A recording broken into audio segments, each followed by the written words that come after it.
एक महान तलवारबाज, एक महान योद्धा घर वापस आया और उसने देखा कि उसका नौकर उसकी पत्नी से प्यार कर रहा था।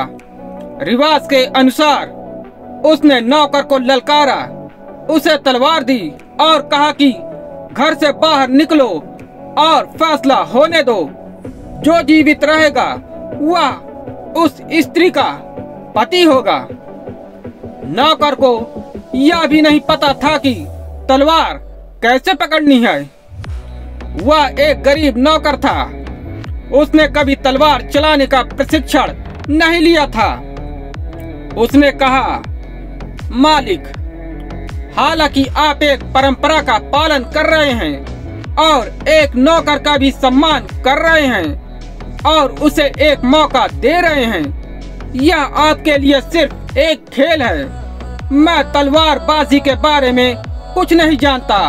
कम से कम मुझे कुछ मिनट दीजिए ताकि मैं कुछ सुराग पाने के लिए सबसे महान गुरु जो पास ही एक मठ में रहता है, एक जैन भिक्षु के पास जा सकूं। वह आदमी सहमत हो गया। उन्होंने कहा, आप जा सकते हैं और यदि इसकी आवश्यकता है तो कुछ घंटे या कुछ दिन या कुछ महीने आप अनुशासित हो सकते हैं। मैं तुम्हारा इंतजार करूंगा। वह महान योद्धा जैन गुरु के पास गया। जैन मास्टर ने कहा, वर्षों का प्रशिक्षण भी आपकी मदद नहीं करेगा। पूरे देश में आपका बॉस मेरे बाद दूसरे नंबर पर है। आप उससे प्रतिस्पर्धा की उम्मीद नहीं कर सकते। मेरा सुझाव है, यह लड़ने का सही समय है। नौकर को समझ नहीं आया। उन्होंने कहा, आप मुझे किस तरह की पहेली दे रहे हैं? यह क्षण सही क्षण है। और उसने कहा, हाँ, क्योंकि तुम्हारी एक बात निश्चित है, तुम्हारी मृत्यु। अब इससे ज्यादा आप नहीं खो सकते।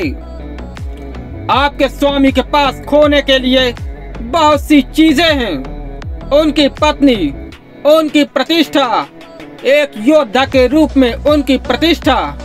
वह एक महान जमींदार है। उनका सारा पैसा।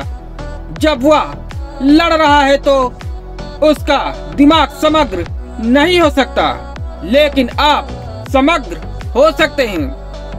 तुम्हें समग्र होना होगा। बस एक पल की बेहोशी और तुम चले जाओगे। तुम्हें पूरी तरह सतर्क रहना होगा। यही सही समय है। किसी भी अनुशासन की चिंता मत करो। तुम बस तलवार उठाओ और चले जाओ। कुछ ही मिनटों में नौकर वापस आ गया। उसके बॉस ने कहा, क्या तुमने कुछ सीखा? उन्होंने कहा, कुछ भी सीखने की जरूरत नहीं है। घर से बाहर आओ। और जिस तरह उसने चिल्लाकर कहा, घर से बाहर आओ, मालिक को विश्वास नहीं हो रहा था कि उसके नौकर में क्या जादुई परिवर्तन हुआ है। बाहर आते ही नौकर ने परंपरा के अनुसार मालिक को प्रणाम किया। मालिक ने नौकर को प्रणाम किया। यानी जापान में उनकी संस्कृति का हिस्सा है। शत्रु के साथ भी आपको उसकी गरिमा, उसकी मानवता, उसकी दिव्यता का सम्मान करना होगा। और फिर नौकर ने तलवारबाजी के बारे में कुछ भी न जानते हुए योद्धा को मारना शुरू कर दिया। योद्धा घाटे में था, क्योंकि जहाँ कोई विशेषज्ञ मारता वह नौकर नहीं मारता था, क्योंकि उसे पता ही नहीं था वह ऐसी जगह वार करेगा जहाँ किसी विशेषज्ञ ने कभी वार नहीं किया होगा। और वह इतनी समग्रता से लड़ रहा था कि योद्धा पीछे की ओर जाने लगा। और जैसे जैसे योद्धा पीछे की ओर जाने लगा, नौकर में और साहस आ गया।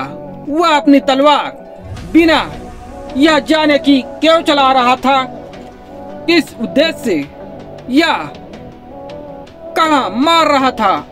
और चूंकि यह तय हो गया था कि उसकी मृत्यु निश्चित है। अब चिंता की कोई बात नहीं है, सारी चिंता जीवन की है। जल्द ही उसने मास्टर को घेर लिया।